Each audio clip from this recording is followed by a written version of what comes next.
pour mener cette conversation, merci And to d'accueillir moderate the Didier Alouche. discussion, please welcome Didier Alouche.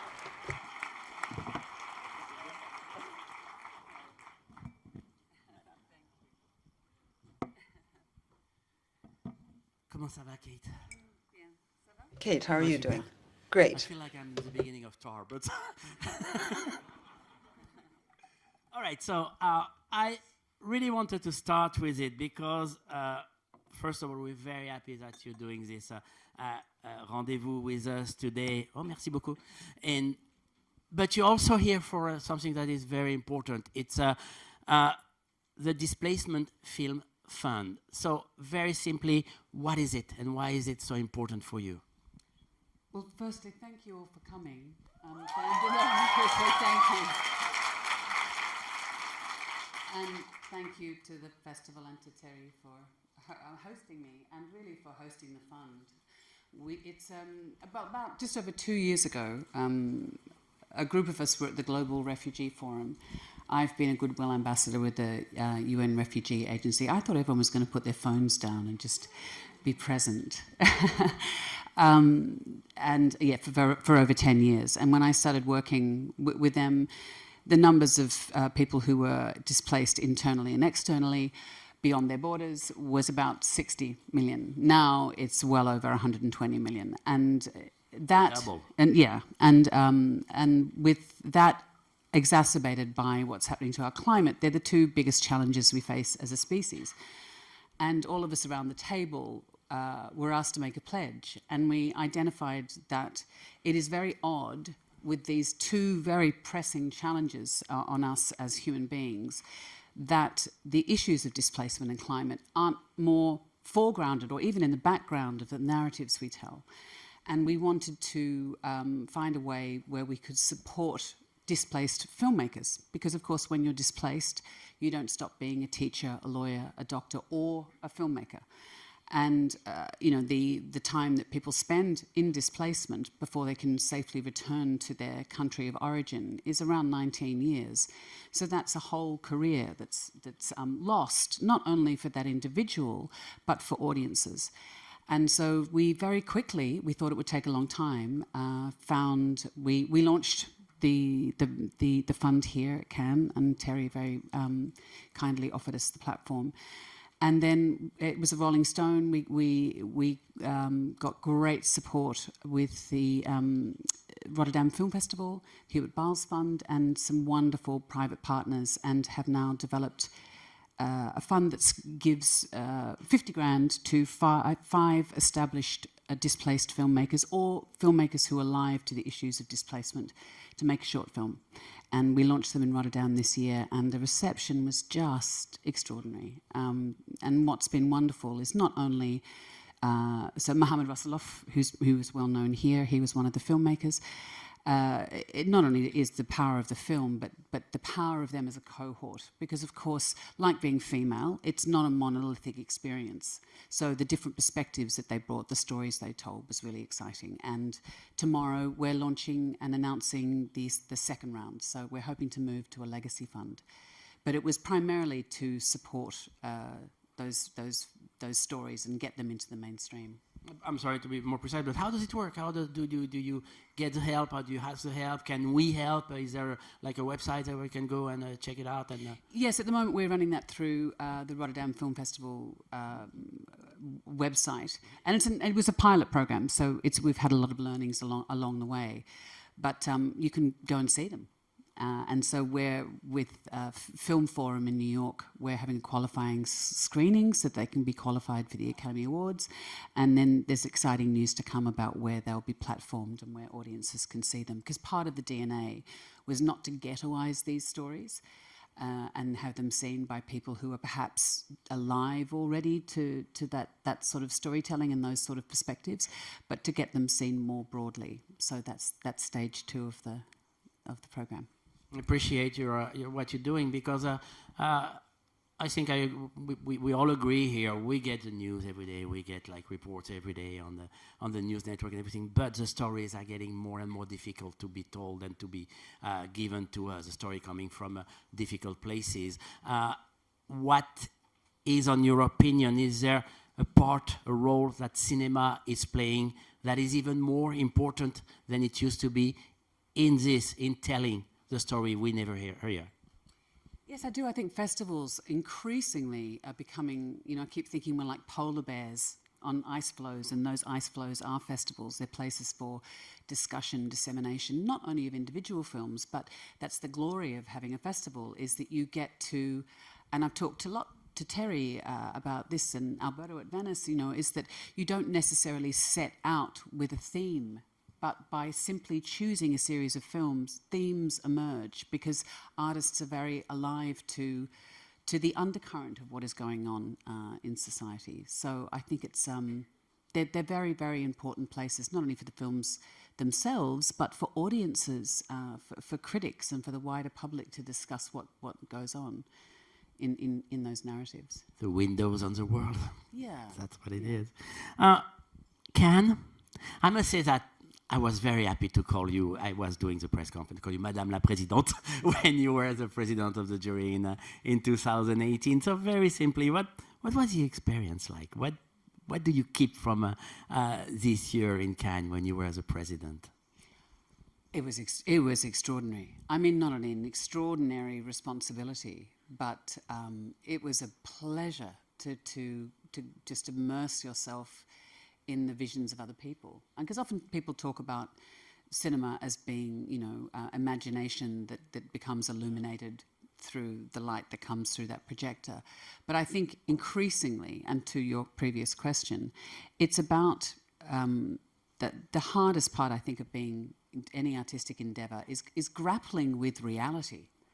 And reality is getting more and more absurd. So we need these stories to help us work out how we feel about what's going on in the world. Not that cinema poses more questions, I think, than it answers. And so to be immersed in those questions and those provocations and those propositions, and with the most astonishing, I mean, the jury I was with were some of my most revered filmmakers and performers. And so it was an absolute pleasure, but an enormous responsibility. But I think I was a bit nervous, obviously, about taking on the responsibility. And I spoke to Guillermo del Toro. I said, what did you do? How did you do it? He said, just make sure that you get there first and you sit in a different seat every time. It sounds banal, but, when you go to any meeting room, as we've all been in, if you sit in the same seat, then somehow the same person gets to speak first. So it was a really simple structural thing. And it meant that, someone always had the opening gambit, a different person every time. But I think in those situations, for me anyway, leading a jury, it's not about coming in with an agenda. I think it's about deep listening, and that you want to bring alive the group mind and allow all the jury members to own those decisions. And it's painful. It's painful to have to sort of somehow sit in judgment. And when you've been inside the jury, and, there's certain rules and regulations, but we had some amazing, amazing films. And some of the films I didn't get on first sitting. I didn't really experience them. And then another jury member would say, no, this is a masterpiece. So then I'd go back at 9 o'clock in the morning to watch it again. And that was really fantastic, because oftentimes you're not ready to receive a film. And I think your responsibility on the jury is you must attend, not to what you think the film is about, but you've got to attend to what that filmmaker is trying to make. So it's not about taste. It's about appreciation, I think. And one of the rules of the jury is that you cannot talk about deliberation, and the way you love that. It was like being in the Masons or something. It was a so the secret society. My next question is, how did the deliberation go? It was actually, in the end, it was very swift, because the way we did it was we said, okay, we've seen 3 films. If we had to give the Palme d'Or to which film, what would it be, and why?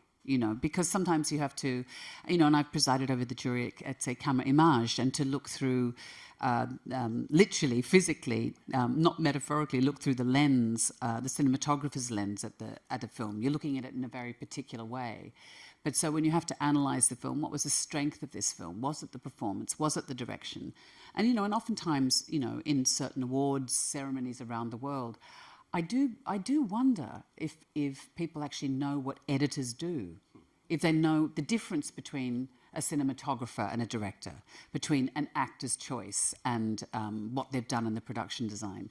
And so it was really thrilling to be with people who were so acutely attuned to all of those elements. The jury was just divine, it was heaven. If you don't mind, I'm going to quote them. There was Denis Villeneuve, Chang Chen, Ava DuVernay, Robert Guédiguian, Kat Janine, Léa Seydoux, Kristen Stewart, and Andrei Zyagintsiev. At the end of the festival, I have also this chance to moderate the press conference where you said why you made this choice or this other. You guys seem like very good friends. I mean, it felt like the end of a summer camp when you don't want to leave each other. Did you guys see each other again afterwards? Yes, and not in a group because obviously people are working and live in different countries. But yeah, we do stay in touch because I think you all have a shared responsibility. You run the gauntlet and you do so in private. I mean, there's very few places really that are private in the way that. I mean, that's what I love about CAD. They really respect that, and as soon as the film is finished, you know, the guards stop people from leaving so that the jury can be sequestered. It really does value the process of deliberation. It respects that. And also, you know, with any film festival, what an audience loves, what critics might champion, and then what the jury has to do. They're very sort of different responsibilities. So it's great that the festival is able to hold all those different perspectives. It was also a very important year this year because I never forget this moment when you and Agnès Varda Thierry talked about that earlier today, went up the stairs with a group of women filmmakers and women artists, and in order to support the 50-50 gender equality movement, and also Time's Up, and it was a time of Me Too. Also, question is very simple. Isn't that sad? We're talking about the time of Me Too. It was the beginning of Me Too, I'm sorry. Well, I mean, it got killed very quickly, which I think is very interesting. I mean, all that was trying to say was that there are a lot of people with platforms who are able to speak up with relative safety and say, this has happened to me.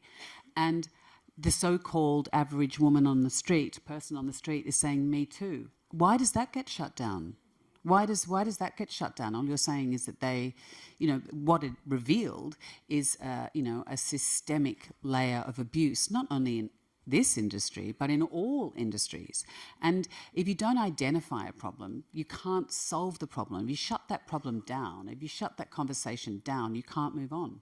And I mean, I'm still on film sets and I do the head count every day, and it is still, you know, there's 10 women and there's 75 men every morning, and I love men, but it, you know, but what happens is the jokes become the same, you know.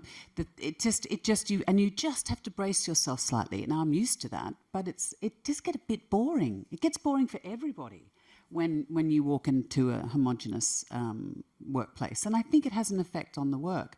But I was so grateful to Terry and to Alberto and all of the leaders of Cameron and all of the people who were leading the major festivals around the world signed to say that they would make a pledge to increase representation because it's better for audiences. You know, when you see the same old, not that, you know, there's extraordinary films every year in all of these festivals, but when the voices are all the same, it does become a bit beige for an audience. And I do think it has affected the programming. You know, slowly catches the monkey, but I think it has had an impact on what we see.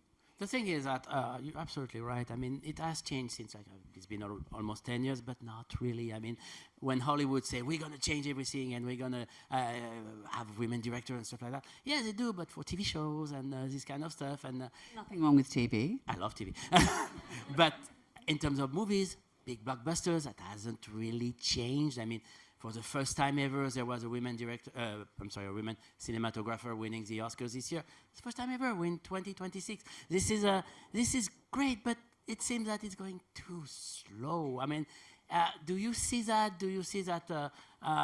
Was there any effort in terms of the industry to implement some changes, or was it like smoke and mirrors? There was a notion of an inclusion rider, which those of us who have a platform could put into their contracts. Never really happened. But very quickly, people said, "Oh, we've got our own version of an inclusion rider." Or if you talk about a green rider, because that's another thing, is we need to. You can't just make documentaries and films that have a climate change lens. If we're not making the work in a way that is sustainable, then that's a deep hypocrisy, right? So, but very quickly, the studios are saying, "No, we've got our own green rider." And I've had many experiences when people say, "Just here she comes, put out the recycling wheelie bins," so she thinks we're doing something. I was like, guys, I know, you've got to start as you mean to continue. And I know from personal experience, when we took the theatre company that we ran in Australia, we took it off the grid.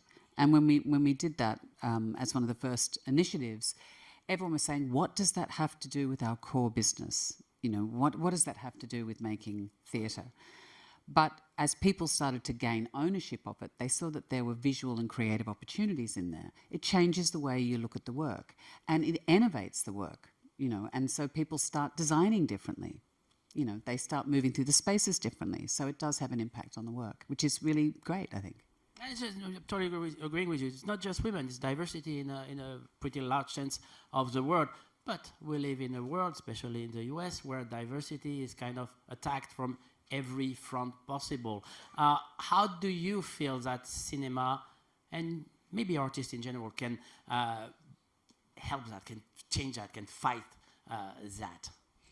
Well, I think we have to first of all see that we're not victims of it. I think, so for example, when we did Carol, no one wanted to fund that picture. It was made for like $2.50. And it was really the first time... And it's a masterpiece, sorry. Yeah, it's a beautiful... Well, it's Todd Haynes, right? I mean, his films are... And he's been working in that space for, his entire career. But like the book itself, The Price of Salt, it was the first time that there was a happy ending. It was an incredibly romantic film that you didn't have to be gay to go and see it. It sort of touched, I think, a lot of people. But at that time, it was a risky proposition. And I do think that there are many more narratives now, many of which we see in mainstream festivals that have, not non-heterosexual relationships at the core. So I do think it's changed the way... and it also, the producing chain changes. So people can see that, there's a hunger and appetite. Of course there is, for different types of narratives, different types of relationships that actually reflect the world in which we live. And about society as itself, I mean, it's not a very good... I mean, I live in the US, and the talk about diversity, the talk about how to change that and everything, it's not really... à la mode right now. It's not really in fashion. How do you see that changing? How do you see that? Should we trust the young generation? Why should equality be a fashionable thing? I don't know. I think it's like, when I first came out of the gate a while back, it was, that you as an actress, you had a shelf life 10 years. And that, if you were leading a film as a woman, that it was a woman's film, as if only women were interested in films that, And I think often the way things were developed is if you had an interesting character, female character, they didn't bother with the narrative. They didn't bother to resource it. And so the films didn't actually lift off. And I do think the more female producers there are, and the more people who are in charge of that work, they also are... there's a lot more, I think, a stronger mentorship web that's realising you need to lift up the people and help provide opportunities, in the same way that those opportunities were provided to you. It's a sort of a virtuous circle. So I think that has changed quite a lot. Of course, there's much more to do. There always is. But, work an artistic practice is not... It's not a static thing. It's imperfect, right? So we're always trying to make and remake the thing in the search of perfection. But we know that's a holy grail that we won't reach. But that's what spurs us on to keep doing it. So let's go back in time a little. We're going to talk about your craft. You're going to talk about your job. I'm not going to do movies by movies in studios, but I want to talk about the Cate Blanchett from the beginning, the one who started a career. How did she see the work at the time, and how do you see it today? How did your point of view on your craft has changed in these years? Gosh, it's very hard to answer because these things are so fluid and change, like glacial change, it happens so slowly that it's hard to actually identify. I think coming out of drama school, you get armed with a toolbox of technique and you're trying to employ all of those things and, you know, a little bit like a bird trying to fly out of its nest, not sure if you can fly. But in the end, I think perhaps I was searching for solid ground. But you quickly realize that, you know, any artistic life, no matter what art form you're working in, is you're always working on quicksand. And in fact, I think I work better in quicksand because you find the way you need to stand. You know, each project reveals what you need to do. And like art is in life, you're always searching for flow. And so if the thing is flowing, don't arrest it. Don't arrest it with technique. That's the thing I've learned. Just let it go and trust that, you know, experience or connecting with the other actor, radical presence will actually see you, and humility. But in the end, I think what hasn't changed is I always start with not knowing.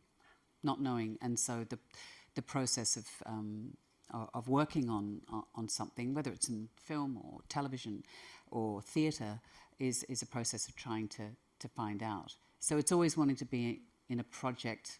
I think I heard Richard Serra say something about his work, which I thought really resonated with me, is that if he can sense what the project is, what the sculpture is going to become, then he turns away from it. If you know what it is, then it's not rich enough to sustain you and you should hand it to somebody else.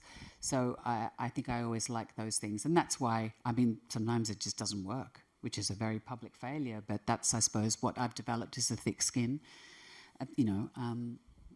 But yeah, so I think it's probably just trusting that the work will reveal itself to me, which, you know, at 3:00 in the morning when you're staring at the wardrobe and thinking that perhaps now is the time to kill yourself because it happens, rather than going on set the next day. That hasn't changed. And I think nerves are important. I think nerves are really important because it means that you might have the chance to break through to something new. How about the passion? Is it still here? The passion for you? Yeah, definitely. How to keep that? I mean, oh my God! Look at the people I've had the chance to work alongside. I mean, my God, I step on set and I think I get to work with you, and you're the costume designer, and oh my God, look at this incredible array of props that I've got to play with.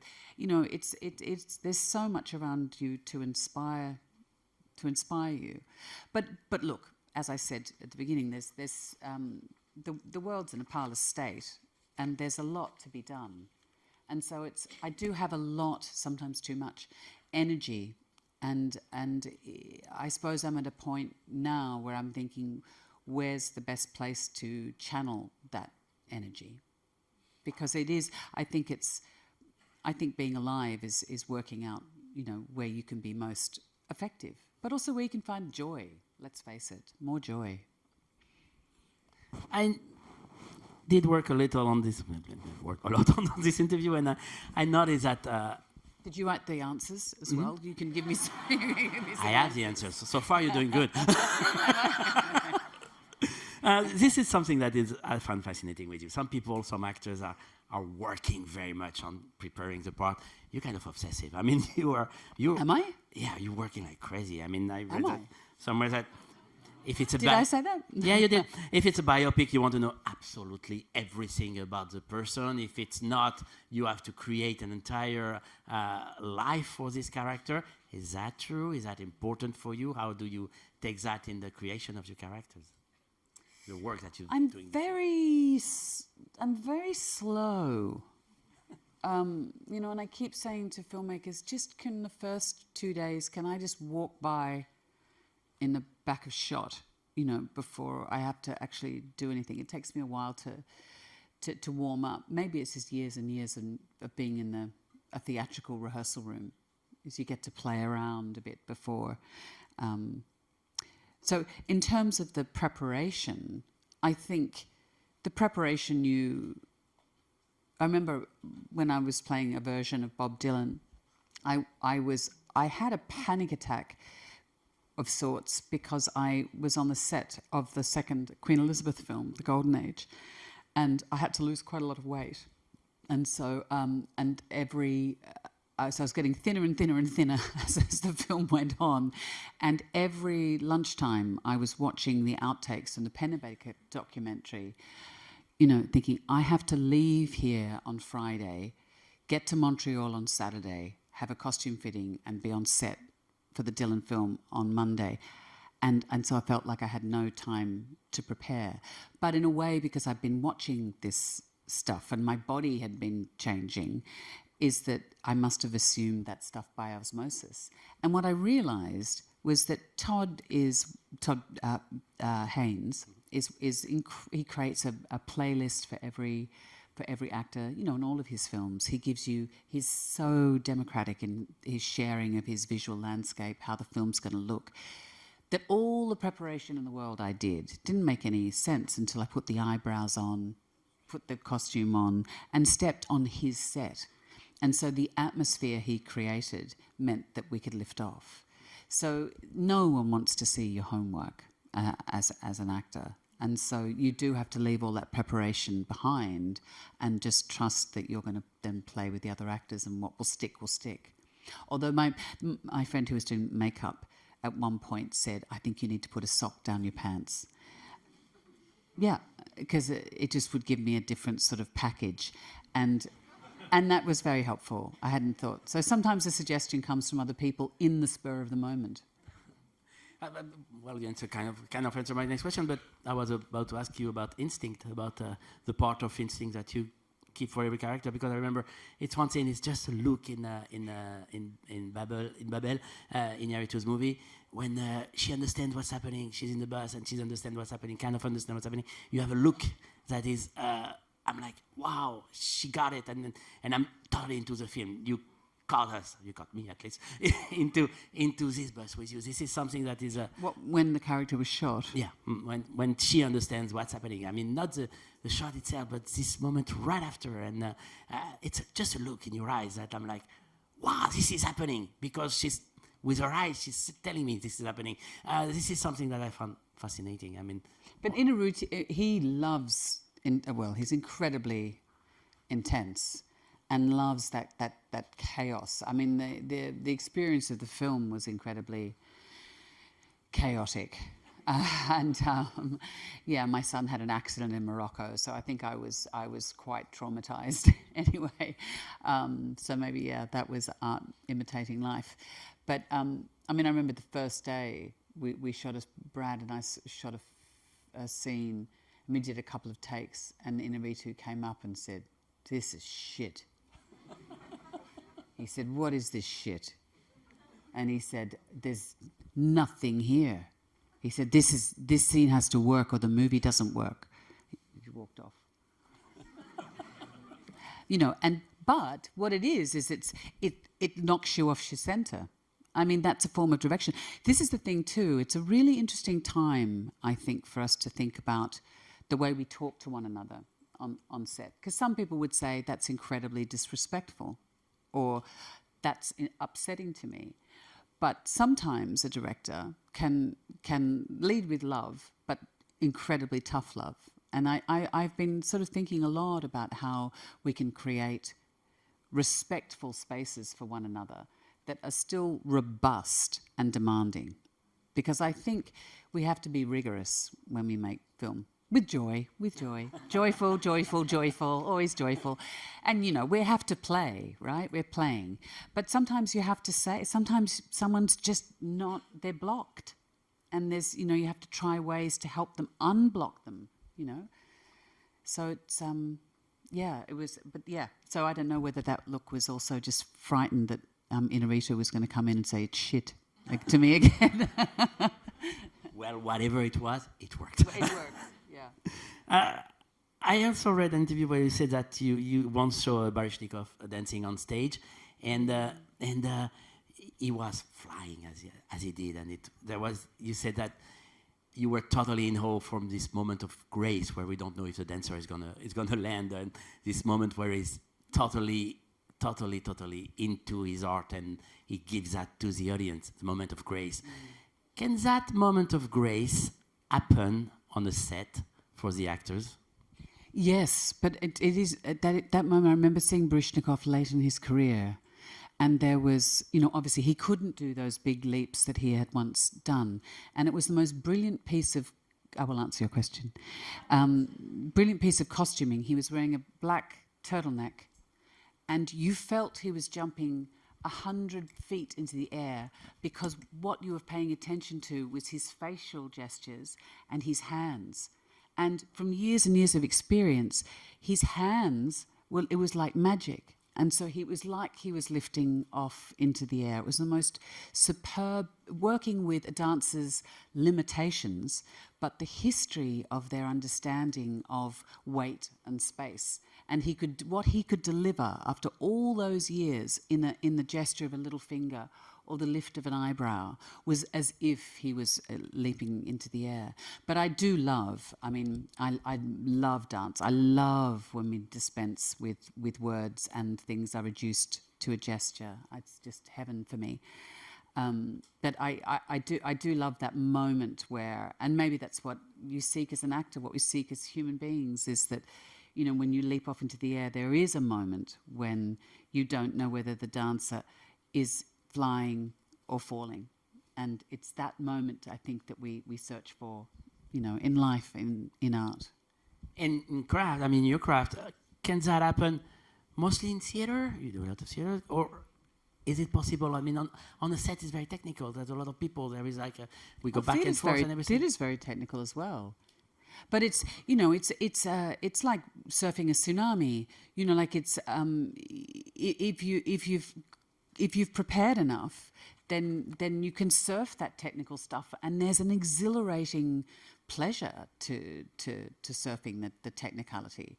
But it's when you're and that's where you rehearse and you do a few takes, and by hopefully take two, if or if you're working with Woody Allen, take one, and then he's gone to play golf. The same with but yeah. So hopefully, then you've mastered all the technical things, so then you can just play. But I'm sorry, did you just say that you did everything you do in Blue Jasmine with one take? No, but Penelope Cruz gave me a heads up. She said that because Woody Allen didn't speak Spanish, she said if I wanted another take, I said, it's my accent. He said, can I just go again for my accent? And so I was doing an American accent, playing a version of Blanche Dubois, in Blue Jasmine. And I would say, look, I fucked up the accent. Can I go again? So I did get maybe 3 takes, but sometimes it's only 1. Well, wow. But look, if there's no time, if you're losing the light, then you can. If everyone goes like a performance on a stage, then you can all do it, and that is thrilling. It's thrilling for the crew, because then it's a collective endeavor. Well, my favorite actor and actresses are the ones that I not expecting in a part. You are one of those. You've done everything. Carol, Jasmine, Bob Dylan, Galadriel, and many, many, many, many, many more.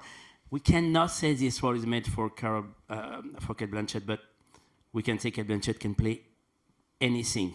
You even played the German Chancellor, Olga Hoffmann, in Rumors.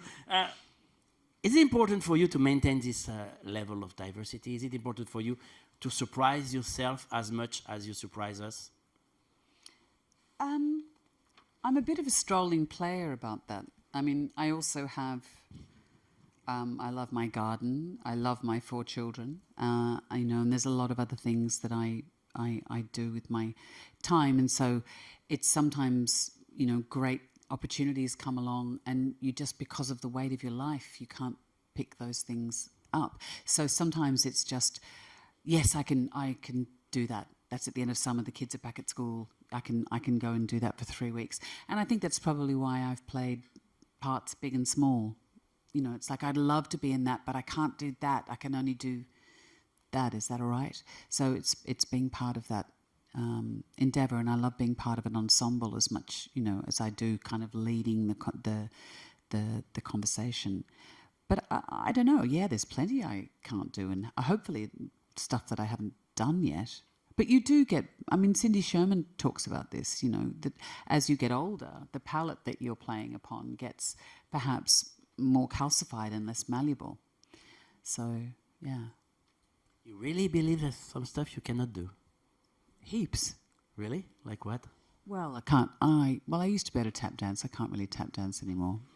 Oh, too bad because I was Can't going play to the cello. Yet you couldn't direct an orchestra. But the sad thing is, I tend to learn things. I've got a facility for learning things quickly, but then I have a sort of a physical dementia and I forget it. It's yeah. So you wouldn't be able to direct an orchestra right now? No, well, I don't know. I could probably wing it. Although I just worked with Dudamel at the LA Philharmonic, and that was something, when you watch someone who is a real conductor, it's amazing. I know that an actor always says that he doesn't want to judge his character, but is it really easy to do? Can you avoid judging the people you play or having an opinion about them? I think it's super important. You don't want to tell an audience what to think. You don't want to tell them what to think about subject matter either. I think our job as filmmakers, as actors, is to ask questions. Politics is a place that is about solutions and outcomes and statements, whereas I do think that art is about provocative questions. And so you have to ask those provocative questions about a character, but a little bit like a therapist, you have to say, I suspect the thing that they're hiding from is this. But if you present it with great judgment, then I think it bogs the thing down and it prevents the audience accessing perhaps the roiling questions which might lead them out of the auditorium having a more interesting conversation. I never want to tell an audience what to think. Do you get questions? Do people ask you, oh, she was really mean in Tar, or she, the lady from Disclaimer was like, are they asking you questions coming to you and asking what to think for them? Tar's an interesting case in point because people immediately, I think if you see the film once and you could think, oh, okay, yep, that's about cancel culture. But it's not. I always thought it was a meditation on power. And if you think about the word, because I kept saying he never answered the question, of course, but I said, Tar, that's such a funny name. And I was in Poland, in Budapest filming, and there was the word for pharmacy, and that part of it was Tar in it, and it had an acute on it. And so I said, look, at least let's put an acute on her name. But of course, it's an anagram for art, isn't it?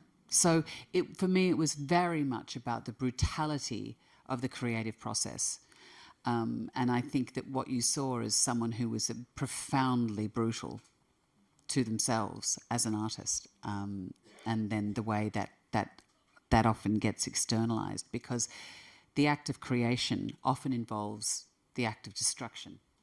And those two fiery situations, those two fiery states, play with one another. And increasingly, I think, there's no yin and yang. They're the same thing.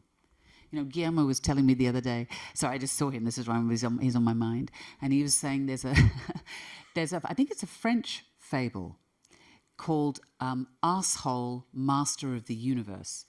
And it's a French fable about how the human body is having an argument and the heart is saying it's the most important organ. It's not only the biggest pump of the body, but it's the seat of the emotions. And the liver is saying, no, I'm the one that actually is where the emotions happen. You couldn't do without me. And someone's saying, no, the lungs, the word to inspire, it gives our imagination, the brain says.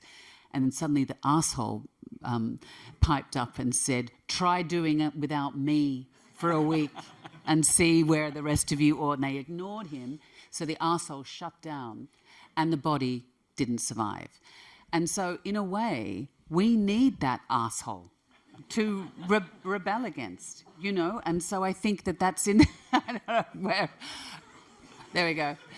You see what it's like to live in my mind. No, but, you know, like out there in the world, it is rife with assholes. But fuck doom, you know, we use our reaction to that to bring out what we need to bring out. So in art, there are always stumbling blocks. There are always frustrations. There were always things that we feel profoundly disappointed in what we're doing. But you have to wrestle with those negative things in order to produce something beautiful. And so that was something that I thought a lot about when I was making Tar. Someone who had been, you know, not looking at that side of themselves. Things had been in flow, and suddenly they weren't. I understood Tar when I read this about you, that you worked with a lot of orchestra director, and especially an Australian one called Simon Young, and she told you and that Natalie Stutzman. I mean, there's so many amazing female conductors. And she told you that reaching Tar's level of musical talent is both a gift and a curse. Gift for the music, but the rest of the world seems dissonant for her. That's something that in the sound of the world that's not making it. You mean she found sound, the world around her, that sound very dissonant and it's very out of not right. Do you feel that, I wonder whether we could apply that to Cate Blanchett's level of acting? That if you see something that you don't like in terms of the movies you're seeing and stuff like that? Things I don't like that I've done. No, and everywhere. What that I don't like anything? Sorry, I don't quite understand. No, the question is more like, do you feel that when you attain a level, an artistic level that is to the top, it could change the perception of the world you live in? Oh, the world I live in. Yes, I mean, I think there's a detritus that stays with you, positive detritus, you know, that stays with you from a character. And certainly from the time that you're playing a role or researching a role or talking about a role, that conversation does affect the way you see the world. And that I find that an absolute gift, you know, that you're seeing the world through somebody else's eyes. I mean, it has to be an empathetic exchange between you and the character, and then hopefully with the audience, so that they get to connect with experiences outside their own in the same way that's the process. So yes, you do. I think those really complex, fulfilling roles do expand not only your sense of what is possible out in the world, and expand. You know, I'm going to sound very Dr. Seuss about it, but, you know, the Grinch, your heart does get bigger. But it also, I think you become more capable as an actor. You know, if you've played Electra and Hedda Gabler and Blanche Dubois and all of those, you know, great roles, your facility becomes greater. Well, we talked about Guillermo del Toro. He's not the only great director you worked with. Todd Haynes, Field, Spielberg, Fincher, Scorsese, Malik, Allen. I mean, the list goes on. I saw that you worked with Kubrick too. You worked on Eyes Wide Shut. You did a voice there. Apparently. You don't remember? This is something that is unbelievable. The list of directors is like crazy. I have a very naive and very simple question to ask you. From an actor's point of view, what is a good director? What is a good director? I mean, there's so many different types of directors, right? I mean, some directors don't know how to talk to actors, and they're incredibly good with technical stuff. Some directors are very interested in the post-production process, and so it's just gathering information that they can then put together in the editing room. Some are great with script, and some are great at all of that stuff. But in the end, I don't know if you've ever watched professional snooker players or billiard players playing.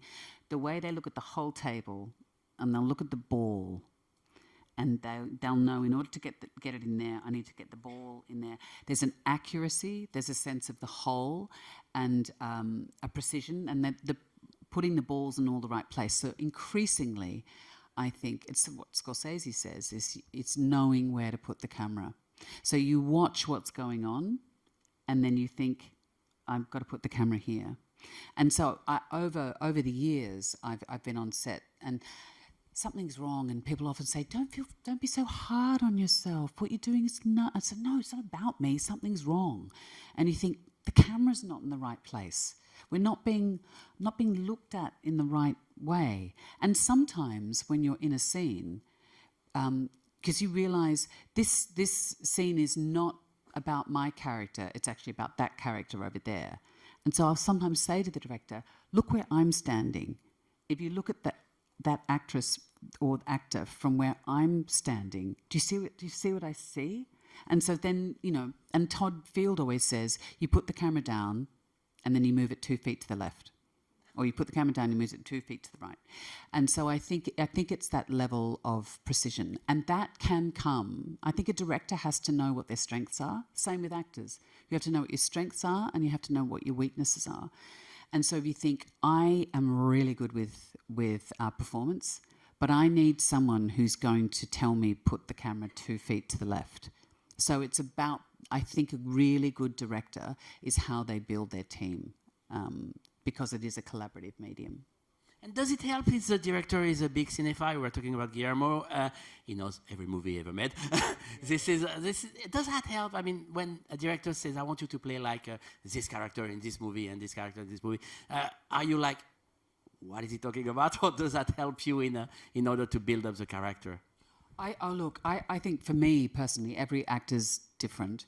But for me, the more input I get into the window inside the way the director, the screenwriter, the production team is thinking about how they're going to look, what the frame is going to look like, the better for me. And so when we were doing The Aviator with Scorsese, he just screened all these screwball comedies for me. His Girl Friday and Bringing Up Baby, and we'd watch that, and I thought, oh, he's after an attack. He's after a rhythmic attack. And so the first time Katharine Hepburn comes into the story, she just talks. And so I realised that's what he was wanting me to absorb that energy. Now, he didn't say that to me directly, but he presented it to me to take or leave, And so I think that's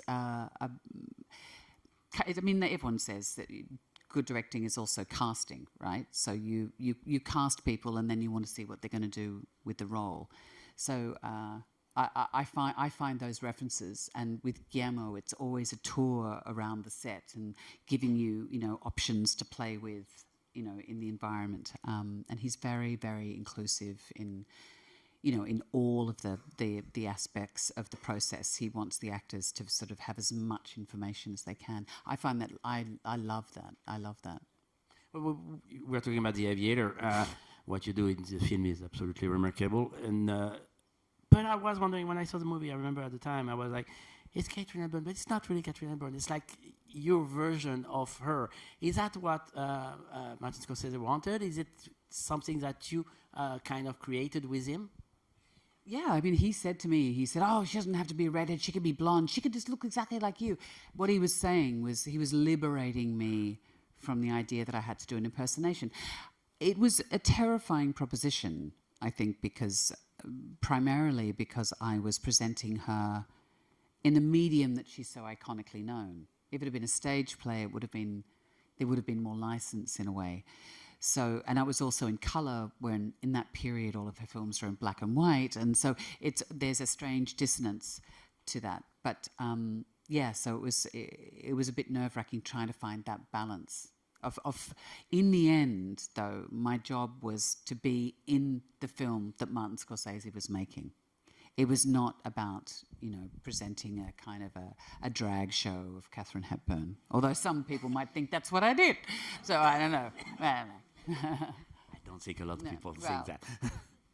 I'm going to open the floor to questioning in a minute, but before that, I would like to ask you a question that you probably got a lot, but I'm very curious.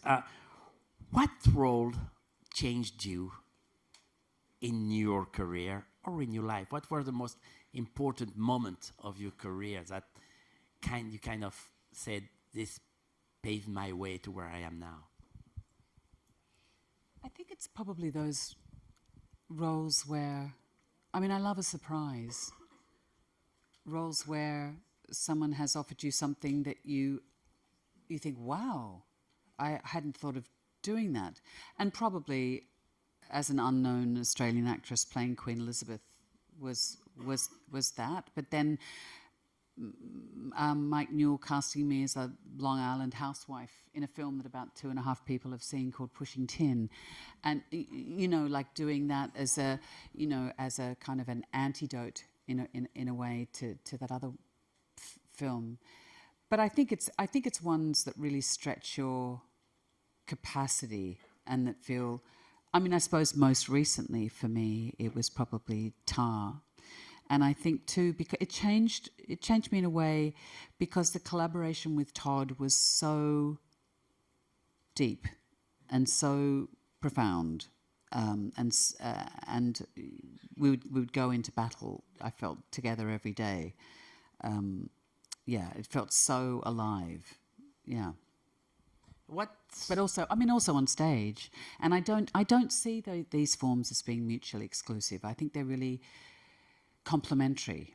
And in a way, I don't think I could have played Blue Jasmine without playing Blanche Dubois. Liv Ullmann directed me in a production of Streetcar when we were at the Sydney Theatre Company. And Joel Edgerton was Stanley. It was just a wonderful, wonderful experience. And that was life-changing, because Liv wanted it to be there right from the beginning. The stakes were really, really high right from the beginning. So that was game-changing for me. One word about disclaimer, because I think you're fabulous in it. What was the adventure like? What did you want to do? It was Alfonso? excruciating. It was absolutely excruciating. I love Alfonso, and I'd work with him again in a heartbeat. But he would also say it was excruciating. It was really tricky. It was really tricky. I think because of the character also. Or? Yeah, but he was playing a lot with voiceover, and so it was a constant analysis of how much voiceover, when, what would be revealed when, and also it's when you do things that are episodic, it's the narrative is king, and so it's unless you're doing something like the Decalogue, where the sort of the component parts, it's more like an anthology series, right? But then it's one big film. In the end, the narrative is the most important thing. So the character and that process and the satisfaction one gets from that is slightly sublimated. But once again, he and I went into battle every day. So, yeah, and we've become good friends as a result. But with joy. With joy. Full of joy. What's the question? Okay. Well, a lot of people. We're going to start with this gentleman, since he stood up. I think he's trying to leave. Well, too late. It's okay. You don't have to too stay. Late. No, I'm not running away. This has been great. Can I run away? Thanks so much, Kate. But I'll ask you kind of a hard question, because the sector is changing a lot, and but I'm trying to figure out there's AI, there's streaming, there's the mergers. Are you globally optimistic that things are, after these 4 or 5 difficult years, possibly getting easier? Will it be easier to make big movies or even independent movies? Are you thinking that all this has a purpose to make movie making easier? Because the 7, 8, 9, 10 years for independent filmmaking are difficult. But so do you feel maybe things will get easier? Are you talking about in relation to the advent of AI? Well, yeah, AI and streaming, and then as a result, financing. All the changes in the industries. It's super difficult, right? So I'm wondering if you think that all this has a purpose, and that it will eventually get easier for filmmakers to get it right, and or do you think it will forever be a battle? That's the way the sector is. I think right from the inception of the industry, it's been a battle. I think that's part of. Soderbergh always says that at the zombie apocalypse, you want it to be run by a first AD. There's something we have a kind of a resilience and a military precision that we manage the chaos that is the industry. But I don't think in the mainstream people were really discussing. Outside our industry, they weren't really discussing AI in the way they are now. Since after the writer's strike, really. So I think it's upon our industry to keep these discussions public for the rest of the planet, let's face it. We're a very forward-facing public industry, and it's very important, not only for our own work, but for the people at large. I think the biggest problem around AI for me, many problems, because it's not regulated, is consent. And so I've been involved with a group of people called RSL Media, and what they've developed is it's basically a free, not-for-profit standard that rights holders, individuals can identify consent, because AI can't recognise consent unless it's made clear. So it's a machine-readable piece of code that you can then say it acts in a way as a blocker. So you can put it on your Instagram account, or if someone goes to use your work, your image, your music, your mark, your character. And then think of it as a red, yellow, and green system. So red comes up as consent is not given.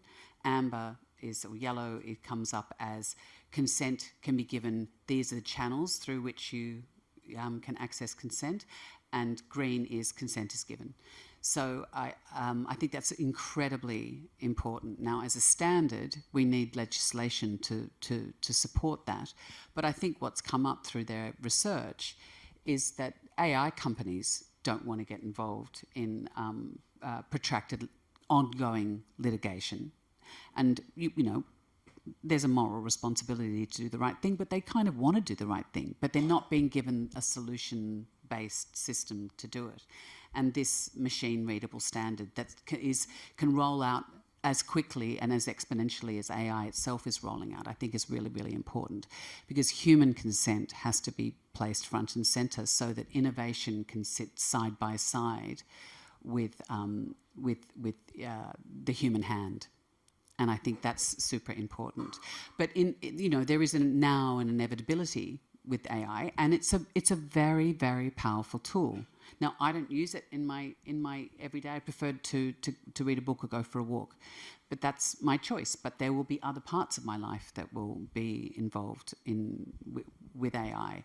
I think it's just that it needs to be a greater sort of transparency. And it's a very, very powerful tool. And like any powerful tool, it needs to be handled with respect and with caution. And so I think it's really important, and I think the conversations are really important. But yes, I think it's about knowing when it's on, knowing when it's off, and knowing that consent has been given. But if your question is also about budgets, I think don't you think that it's not a straight line? It's always like this. It feels that there's. I mean, I've met a few people here who are developing funds because they realise that it's a very powerful industry. And there's a way to reach people through stories, and perhaps in a post-truth world, that in fact you can actually connect with people more powerfully through this medium. If you don't, that's a great. Sorry, that's a great Did question. I not answer the? So just the second issue, we feel the Americans are less present this year, and so they were trying to figure things out. Are you looking forward to doing more stories, more films in Europe and maybe Australia, etc., in the coming years? But just like it's nationhood is a kind of it's stitching us up as a species. The notion of borders. Films are not like that either. Of course, there's tax breaks in certain countries, but invariably, if you're working in one country, there's a myriad of producers that are bringing not only finance, but also expertise, crews, creative teams, post is done somewhere else, that we do make these things globally. I think it's where... I think my biggest problem is how the things get seen. I'm not so worried about how they get made, because I feel sometimes, like I'm about to work with Brady Corbet on a film, and the fact that he made The Brutalist for what, $9 million, beggars belief. You know, and sometimes you've got to be careful who you say this to, but sometimes you can have too much money, because with too much money, they then don't know how to market the bloody thing. You know, so it's, I'm not so worried about them getting made, but it's where the platforms get seen. And so therefore, you want to be aware now that these platforms are being increasingly centralized, and the platforms themselves have political agendas, that the work itself then doesn't get cauterized before an audience gets to experience it as it's meant to be seen. That's, for me, a problem, I think. I don't know if that answers your question. If you don't mind, I'd like to rebound on the AI question, because sometimes you get reminded how crazy this world is by little details. And one of those was the new rules from the Academy recently, when you've seen written black on white that the actor has to be human to win an Oscar, that the screenwriter has to be written by a human being to be eligible, which is pretty logical. But I know there's a lot of young actor students in the room. Should they feel threatened, beyond the consent question that you have to write about? Should they feel threatened by the AI actors? Should they feel threatened by what's going on?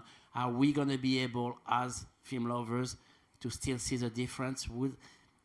Is there a danger?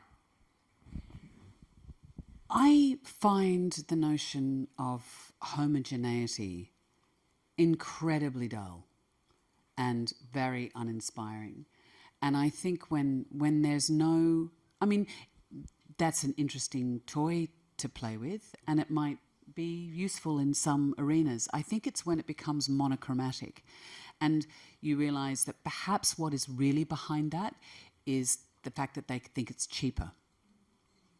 You know, I'm buoyed up by the amount of small pop-up cinemas that have that are taking place, because it's not just going to a cinema to sit down and watch a film. It's having a great bar or whatever that you can spill out to and actually talk to people about what you've seen. You know, and I think there is something about the touch of the human hand.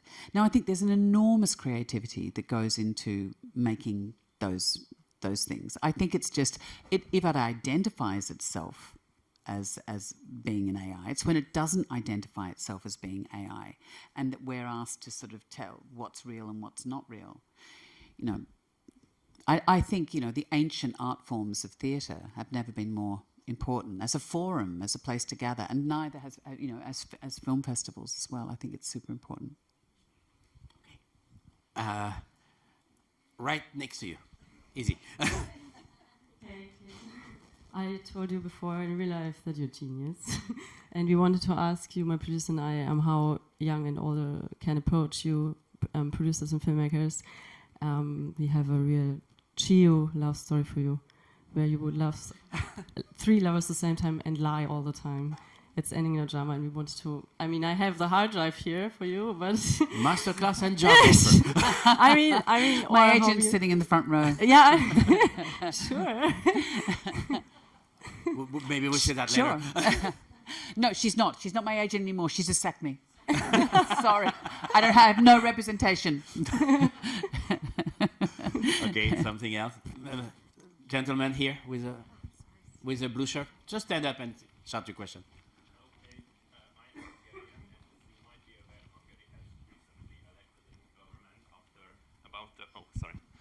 Should I start again? No, Hungary's just elected a new government. Hungary's just elected a new government after about a decade of state-controlled media and culture. And what would your advice be to the people who are now trying to give culture back to the people and back to the artists? Yes, I remember I had friends who were teaching at the academy, the theatre academy, and a decade ago they started to, you know, fire people, replace people. So it was coming. You know, it's always happened. They chop the noses off statues first. They destroy cultural institutions. They rename the Kennedy Center. You know, all of these things happen. These things happen. They're really important, and they're important signifiers to people who are not remotely interested in culture, that they will then come for you. I think when a government changes, and by the mandate of the people, I think it's really important to remember that change can't happen overnight, that change has happened, but that we all have to be part of that change. I then think we put so much hope that a broken system is going to be repaired in 6 months, that we then force a revolving door in politics. So I think it's a matter of keeping the media honest and working to make sure that change becomes strong and lasting. But I don't know, I'm not a political pundit. Madame, là. Oui, qui bouge le bras. Levez-vous, levez-vous. Non, juste derrière vous. Allez-y. Allez-y, allez-y.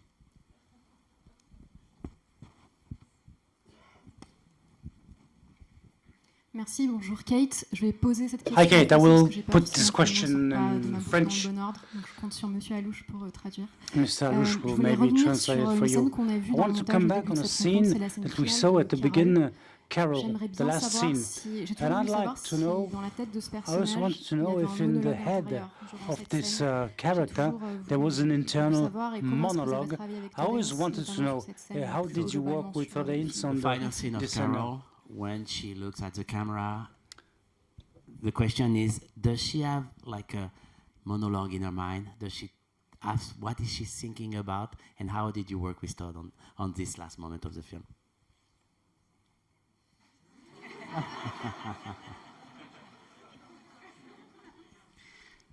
It's interesting. I was just listening. I'm about to do a mashup of Bergman's Persona and Electra with Nina Hoss and Benedict Andrews at the National Theatre in London. So I've been watching a lot of Bergman films again. And I was listening to Bibi Andersson and Liv and Bergman talk about Persona, and they were asking him about the process of making it and particular shots. And he said, it's irrelevant what I was thinking or preparing. And in a way, once you've done it, you don't own it anymore. And by defining it for an audience, you lessen the enigma of what was going on inside the actor's mind. I can tell you technically that because of the nature of the shot,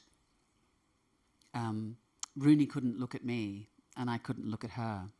So in a way, we were both looking at projections and memories of each other, perhaps rather than actually eye to eye, which is, such a satisfying thing to do. So we had to work with memory. It was quite a technical shot because I couldn't look at where the camera was. I just had to sense when to turn.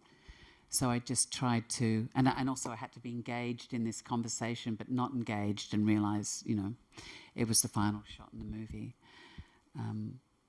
But yes, it's ambiguity is one of the hardest things I think to create on screen.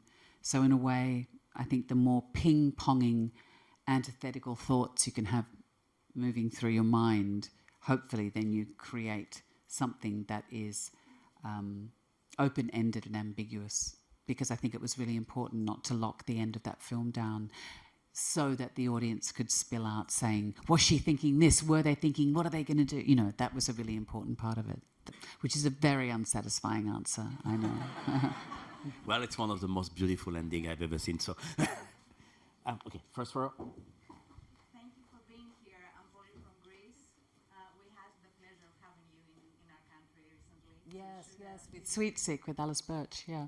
I want to go back to the Me Too subject, and thank you for your answer. And I think that we're approximately the same age, and I think that you might agree if I say that one of the greatest differences that I'm experiencing in the last 15 years is the camaraderie amongst actresses and producers and directors. We grew up with the narrative of women are antagonistic and they don't know about friendship, and not only in cinema but in real life, which I had to be 40 years old to realize that this is a big lie. I had great female friends, and I wanted to ask you if you see it as well, and if you have people that you have admired growing up, and if you now look at younger actresses and say that, oh my God, she's an amazing talent. Is there this kind of support now in Hollywood when women support each other? Yeah, and not just in Hollywood. I think all over. I think you can see that in evidence with actresses who are starting to direct, and then and providing opportunities for, through their own cachet, through actresses, say, who don't have as big a profile as they do, but they know they have an incredible capacity and they want to be able to showcase that. Definitely. And I think I noticed that with a lot of friends, women actresses who are producing a lot more now.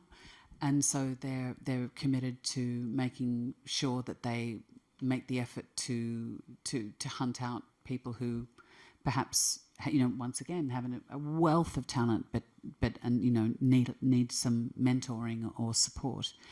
And I also think, developing programs to support those people and knowing when the right time to expose that person is. But it's also having private conversations.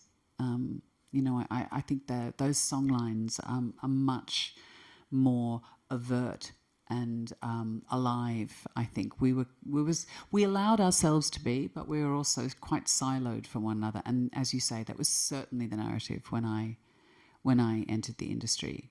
And the truth was too, not that there have suddenly been a rash of extraordinary female writers. They were always there, just that the scripts never reached you, or they were going to be made for $2.50, and then and worse, they might get made, but then no money was spent on distribution or P&A. So I think that's really changed. So my generation is very aware that we've come from that toxic environment and not wanting to replicate that. So in any way that we can pave the way or help support, the women who are coming up behind us, I think, we're not only feel the responsibility, but are really excited to do that. Because I get, it's like my kids. My 24-year-old son is working in the film industry. I love talking to him because he's always introducing me to filmmakers that I hadn't, or musicians that I didn't know about. I think that cross-generational fertilization is really, really exciting. We have time for 3 more questions. I'm gonna go over there. Yes, you smiling. Hello. My question was, how do you interact with movie as a spectator, since you are an actor and you see the making of movies? Are you still capable of having the illusion of a film, or do you just see the craft? How do you interact with movies as a spectator? Yeah, that's interesting. I think when I first started making film, I was aware of, what had been cut out, and I was still trying to work out what all the departments did. So I would take the building blocks apart and have to watch the film a second time. But I'm still the person who screams and cries and laughs, and I'm a really great audience member. I love it. Yeah, no. In fact, I enjoy it more. I enjoy it more. Yeah. More.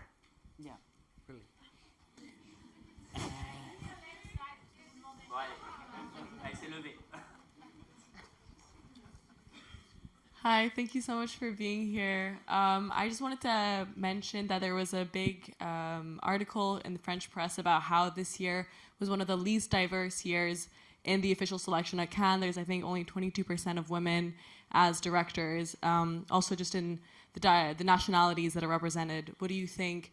Is this a bad omen? What do you think this represents? And also, I just want to say thank you so much for your advocacy on Palestine. It's so important, and we're just so lucky that we have a voice.